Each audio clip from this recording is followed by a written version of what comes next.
Hello, good morning children. Once again I welcome you all in English compulsory class. बेटा हम लोग जो है चैप्टर कर रहे थे थर्ड थॉट. ठीक है, हमने जो है आज पेज नंबर 16 का फर्स्ट पैराग्राफ हमने पढ़ लिया था. अभी तक हमने इतना करा है कि राइटर को जो है उनके फ्रेंड स्टोरी सुनाते हैं कि किस तरीके से उनका बिज़नेस के अंदर उनकी डेस्टिनी कैसी थी, बिज़नेस के अंदर उनका भाग्य कैसा था. वो कहते हैं कि जब भी मैं कोई सामान खरीदता था तो महंगे में ख़रीदता था और जब भी बेचता था तो सस्ते में बेचता था. लेकिन एक दिन ऐसा हुआ कि वो सस्ते में ख़रीदते हैं और उन्हें एक ग्राहक मिलता है, महंगे में बेच देते हैं. ठीक है, 10 शिलिंग्स की वो एक जो है पेंटिंग, टर्नर की पेंटिंग खरीदते हैं, क्योंकि उन्हें पता नहीं था कि ये रियल टर्नर की, और बेचने वाले को, डीलर को भी नहीं पता था कि ये रियल टर्नर की है.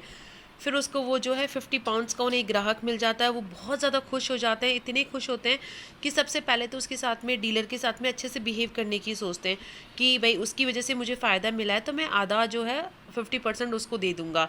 एक लेटर भी लिखते हैं कि आपकी जो टर्नर की पेंटिंग थी वो असली साबित हुई है, इसलिए मैं ये आपका मुनाफा आपके साथ में बांटना चाहता हूँ.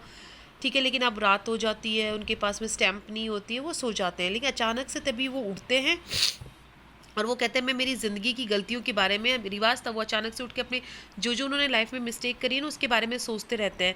तो वो सोचते हैं कि फिर वो सोचना शुरू करते हैं कि क्यों मैं उसको आधे क्यों दूँ. ठीक है, क्योंकि उसकी आंखों ने नहीं पहचाना था, मेरी आंखों ने पहचाना था ड्राइंग को. तो ठीक है, नहीं, उसको तो अपना बिजनेस करना भी नहीं आता है, मैं उसको इतना मुनाफा क्यों दूँ. उसके लिए तो 10 पाउंड ही काफ़ी होंगे. यहाँ तक हमने कर लिया था. अब हम शुरू करेंगे यहाँ से. Sleep still refusing to oblige me. नींद अभी भी मेरे पे कृपया नहीं कर रही थी, मतलब अभी भी वो जगा हुआ ही था. I took a book of short stories and read one. मैंने एक शॉर्ट स्टोरीज की किताब निकाली, कहानियों की, अब पढ़ना शुरू करा.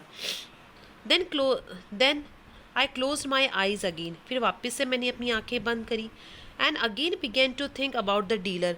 और वापस से डीलर के बारे में सोचने लगा. वाई, क्यों. So my thoughts run. मेरे विचार दौड़े. Send him 10 pounds. क्यों मैं उसको 10 पाउंड भेजूं. It will be only give him a wrong idea of customers.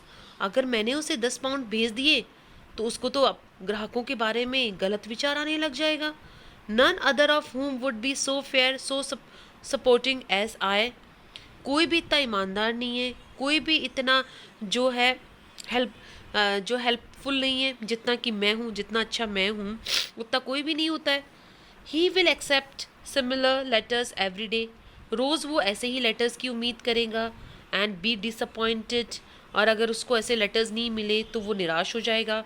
And then he will become embittered. फिर वो कड़वाहट से भर जाएगा. And go down down the well of tears in a miserable creature. दुखी इंसान बन जाएगा, दुखों की घाटी में, मतलब आंसुओं से भर जाएगा, दुखों से भर जाएगा. He looked a nice old man too. और वैसे भी वो दिखने में अच्छा खासा बूढ़ा आदमी लगता है. पिटी ने अ क्राइम. ये तो उसके प्रति एक अपराध होगा. To injure such a nature. ऐसे आदमी को दुख पहुंचाना. नो, 10 पाउंड से इज एब्सर्ड. नहीं, 10 पाउंड जो है बकवास है. 5 वुड बी प्लेंटी. 5 पाउंड ही काफ़ी होंगे. 10 would put him above himself. अगर 10 पाउंड दे दिए तो वो तो अपने आप से बहुत ही ऊंचा आ जाएगा, सिर, उसका सिर बहुत ऊंचा हो जाएगा. अब वो जो है पहले तो सोचता है कि मैं उसको आधा दे दूंगा. मैंने कहा ना, जहाँ पैसा आता है इंसान अपनी सोच को बदल देता है. फिर उसके बाद में बोलता है कि 10 पाउंड क्यों दूँ मैं, आधा भी क्यों दूँ, 10 ही दूंगा. फिर बोलता है 10 भी क्यों दूँ मैं उसको, क्योंकि जितना अच्छा मैं हूँ उतनी अच्छी दुनिया तो नहीं है. वो तो रोज़ ऐसे ही लेटर्स की उम्मीद करेगा, रोज़ उसको तो ऐसे लगेगा ऐसे ही ग्राहक उसको अपना मुनाफा भेजे, और उसको अगर ऐसा नहीं मिला तो वो तो दुखी हो जाएगा. वैसे भी वो अच्छा खासा दिखने में आदमी लगता है. नहीं, 10 नहीं, उसके लिए तो 5 पाउंड ही काफ़ी होंगे. While I was dressing the next morning. अगले दिन सुबह जब मैं तैयार हो रहा था, I thought about the dealer again. वापस से मैंने उस डीलर के बारे में सोचा. वाई शुड आई, क्यों मैं. सो माई थर्ड्स रन. अब वापस से उसे सोचना शुरू करें, क्यों मैं उसे. Directly I had for the first time in my life brought a financial coup. क्यों मैं उसे 5 पाउंड दूँ. ज़िंदगी में पहली बार तो मुझे इतना बड़ा पैसों का जो है मुनाफा हुआ है, फाइनेंशियल कुप ना, इतना बड़ा जो है फ़ायदा मिला है. Spoil it by giving a large part of the profit away. तो अपने प्रॉफिट का इतना बड़ा हिस्सा देकर क्यों बर्बाद करूं. Was not that the flying the face of the goddess of business. अगर मैं अपने मुनाफे का इतना बड़ा हिस्सा उसको दे दूंगा तो ये तो बिजनेस की देवी का अपमान करना हो गया। फ्लाई इन द फेस का मतलब अपमान करना, कि ये तो बिजनेस की देवी का, भगवान का जो है अपमान करना हो गया। whoever she may be, चाहे वो बिजनेस की देवी कोई भी हो, was it not asking her disgraced me only a day or so after, अभी एक दो दिनों से ही तो जो है देवी की मेरे पर कृपा हुई है। We had at last got on terms, अभी तो वो मेरे पक्ष में आई है। There is no fury him human Scott, एक औरत से को नाराज़ करने से, स्कॉट का मतलब नाराज़, एक औरत को नाराज़ करने से बड़ा कोई फरी नहीं है, कोई श्राप नहीं है। It would probably be the end of me, अगर मैंने ऐसा करा तो शायद से मेरा अंत जो है वो हो जाएगा।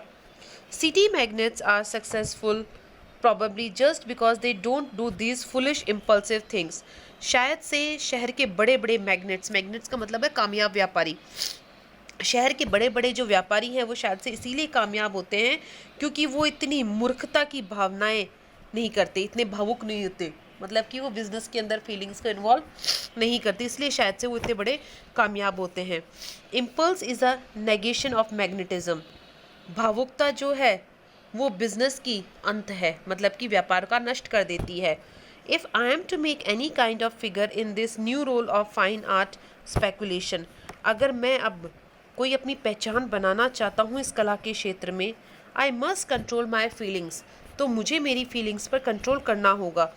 No 5 pounds will be absurd, नहीं 5 पाउंड सही नहीं है। A douceur of 1 pound will meet the case, 1 pound ही इसके लिए, तो 1 पाउंड का डॉक्योर का मतलब तोहफा प्रेजेंट, 1 पाउंड का तोहफा ही इस केस के लिए तो पर्याप्त है। It will be nothing to me, और ये 1 पाउंड मेरे लिए भी कुछ नहीं है, और एट रेट नथिंग सीरियस, ज़्यादा गंभीर भी नहीं है।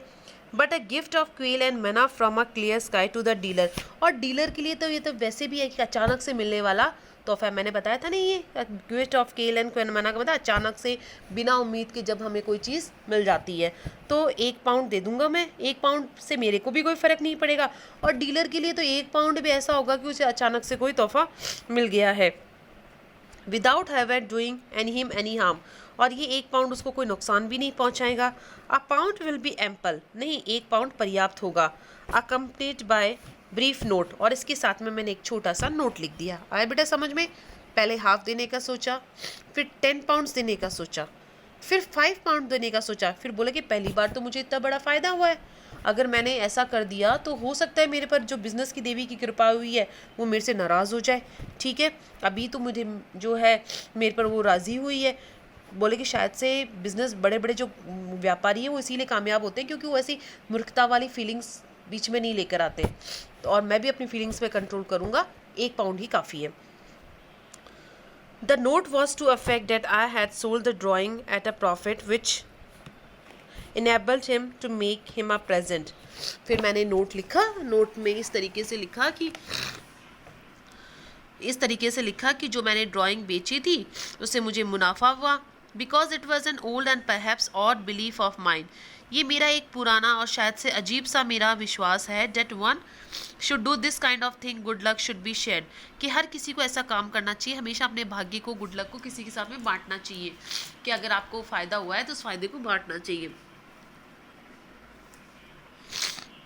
आई had the envelope in my pocket, अब मेरी जेब में लिफाफा था, containing the note and the cheque, उसमें एक वो नोट भी लिखा हुआ था भाई उसका कि जो तुम्हारी वजह से मुझे फ़ायदा हुआ ये भी था, और चेक भी था 1 पाउंड का।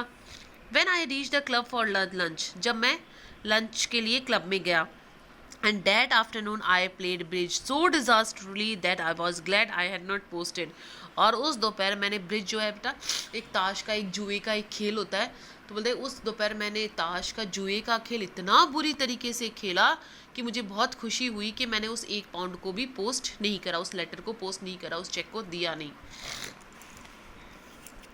आफ्टर ऑल, फिर वापस से सोचने लगा, आई destroy the envelope and the contents, मैंने एनवेलप भी फाड़ दिया। सच बार्गेन्स आर और पार्ट ऑफ द गेम, फिर वो सोचता है वैसे भी ऐसे मूल भाव सौदेबाजी तो एक गेम का खेल का हिस्सा है। Buying and selling are a perfectly straightforward matter between dealer and customer, वैसे भी खरीदना और बेचना तो एक कस्टमर और डीलर के बीच में सीधा सा मामला है। The dealer asks so as much as he thinks he can extort from the customer, एक डीलर जितना एक ग्राहक से खींच सकता है पैसा उतना खींचता है. Having paid it no under obligation whatever to the dealer. और डीलर को एक ग्राहक पैसा देता भी है, उसके पास में कोई ऑब्लिगेशन भी नहीं बचती. The incident is closed. इसी के साथ में घटना बंद हो गई.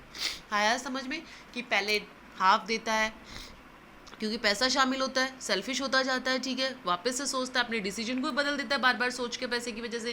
पहले हाफ, फिर 10, फिर 5, फिर 1, फिर लास्ट में बोलता है कि 1 भी क्यों, वैसे भी क्या है, वो तो डीलर था, जितना मेरे से ले सकता था लिया और मैंने उसको दिया. तो ये तो सीधा सा एक डीलर और कस्टमर बीच का मामला होता है. ठीक है, आया बेटा समझ में. तो ये आपका जो चैप्टर फिनिश है, कल मैं आपको उसके टेक्सचुअल और एडिशनल क्वेश्चंस दे दूंगी. Okay students, thank you, have a nice day. अच्छे से रीड करना चैप्टर को.